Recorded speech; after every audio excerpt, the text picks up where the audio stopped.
So hello friends, তোমরা সবাই কেমন আছো? আশা করি অনেক অনেক ভালো আছো। তো এই মুহূর্তে আছি আমি, দেখো, আগরতলা রেলওয়ে স্টেশনে। তো অ্যাকচুয়ালি আমি যাব আজকে আমবাসাতে। আমবাসা আমার মাসির বাড়িতে যাব বেড়াতে। তো অ্যাকচুয়ালি বহু বছর পর আমার মাসির বাড়িতে যাচ্ছি। তো তাই ভাবলাম তোমাদের সাথে আমার এই ছোট্ট ভিডিওটা, ছোট্ট এই ব্লগটা তোমাদের সাথে একটু শেয়ার করি। তো তার জন্যেই তো অ্যাকচুয়ালি এখন আমি দাঁড়িয়ে আছি স্টেশনের মধ্যে। তো এখন তো একটা টিকিট কাউন্টারে গিয়ে একটা টিকিট নিতে হবে, তার জন্য এখন আমি যাচ্ছি। তো টিকিট কাউন্টারে আস্তে আস্তে আমি ঢুকবো। তো ফাইনালি টিকিট কাউন্টার দিকে আসলাম। আর দেখো, এখানে কিছু ভিড় আছে, তবে বেশি ভিড় নয়, কয়েকটা মানুষ আছে মাত্র। তো ফাইনালি দেখো আমি দাঁড়িয়ে আছি। তো ট্রেনটা ছেড়ে দেবে আর কিছুক্ষণ পরেই।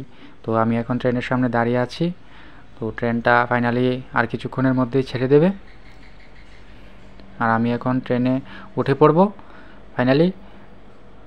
আর এই দেখো, এই যে ট্রেনের মধ্যে বসে যে প্রকৃতির যে মনোরম পরিবেশটা, সেটা দেখতে খুবই ভালো লাগে বন্ধুরা। এই দেখো চারিদিকে ক্ষেত, চারিদিকে সবুজ গাছপালা, এই দেখো বিশাল বড় নদী। আমার খুব ভালো লাগে এগুলো দেখতে। ট্রেনের মধ্যে বসে, জানলার ধারে বসে কিংবা দরজার ধারে দাঁড়িয়ে এগুলো প্রকৃতির যে পরিবেশটা, মনোরম পরিবেশটা, সেটা দেখতে আমি খুব ভালোভাবে উপভোগ করি। তো এখন আমি জানলার ধারে বসে আছি ট্রেনের মধ্যে, আর বসে বসে প্রকৃতির যে মনোরম পরিবেশ সেটাকে আমি উপভোগ করছি। খুব ভালো লাগছে আমার এগুলো। বিশেষ করে ট্রেনের মধ্যে বসলে এগুলোকে আমি খুব ভালোভাবে উপভোগ করি। তো ফাইনালি আর কিছুক্ষণের মধ্যেই আমি আমবাসাতে এসে পড়বো, ফাইনালি এসেও পড়েছি। তো ওই যে দেখতে পাচ্ছ তোমরা, ট্রেনটা আস্তে আস্তে থামবে। এই দেখো আমবাসাতে এসে পড়েছি আমি, আমবাসাতে। তো ফাইনালি ট্রেনটা এখন থামবে, তো আমি নেমে পড়বো। অ্যাকচুয়ালি স্টেশন থেকে আমার মাসির বাড়ি বেশি দূরে নয়, স্টেশন থেকে আমার মাসির বাড়ি কাছেই।